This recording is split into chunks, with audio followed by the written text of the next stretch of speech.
Paz do Senhor, pessoal. Time Jovem na sua telinha, aqui no programa Mensagem de Esperança. E hoje vamos dar início a mais uma série imperdível, As Bem-aventuranças, baseada no texto que você pode encontrar no Evangelho de Mateus, capítulo de número 5. Então eu te faço a primeira pergunta. Qual o seu conceito de felicidade? Qual a norma do céu? Qual o ideal de Deus?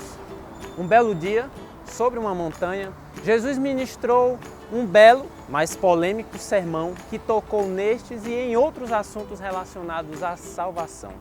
O texto bíblico inicia falando: vendo as multidões, Jesus subiu a um monte e se assentou. Seus discípulos aproximaram-se dele e ele começou a ensiná-los. Algo que me chama muito a atenção inicialmente no texto é que Jesus se assenta. E por que ele faz isso? Não é porque estivesse cansado, mas era porque ia ensinar. Na cultura do Antigo Oriente Médio, coisas importantes não podiam ser ditas em pé, mas assentadas, para indicar que não poderiam ser ditas com pressa. Olhando para a hora, com vontade de ir embora, se alguém tivesse algo para conversar com o outro, a resposta cortês e educada deveria ser sim. Então vamos nos assentar um pouco.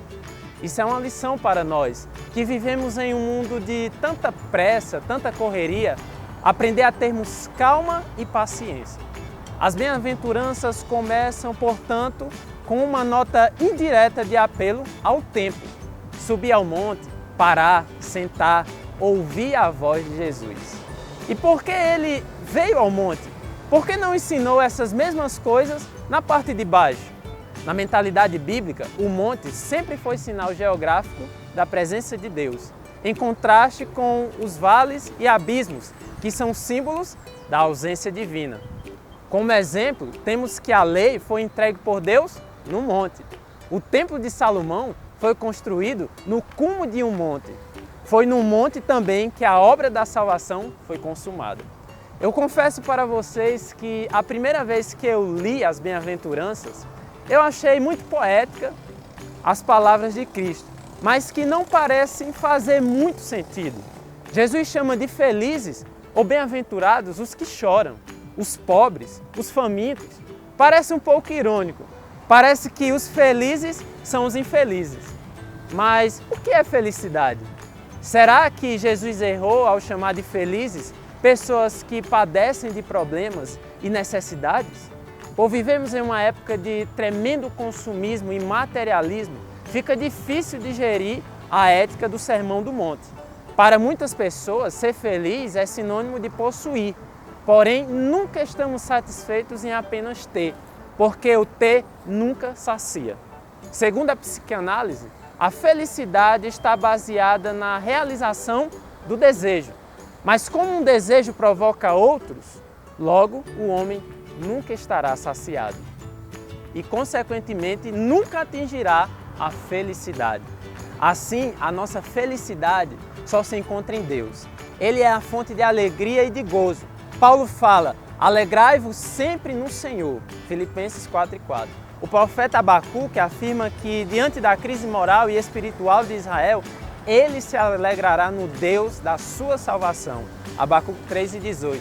No versículo de número 3, o Senhor define a primeira bem-aventurança. E para entendermos ela, imagine um vento soprando sobre uma ramagem ou uma folhagem. Você já percebeu o que acontece com a planta quando o vento sopra? Ela simplesmente se inclina. Esse é o significado de pobres de espírito. Aqueles que se curvam em espírito diante de Deus, aqueles que são submissos ou suscetíveis à ordem do Mestre. Em meio a um evangelho que você deve estabelecer condições e exigir de Deus que sejamos submissos a Ele, ou em outras palavras, pobres de espírito, dependentes espiritualmente do Senhor. O Sermão da Montanha bate de frente com a realidade do mundo em que vivemos, com a nossa sociedade de valores tão materialistas e egocentristas. Jesus, naquele momento, estava estabelecendo a constituição cristã os valores morais e éticos do reino dos céus.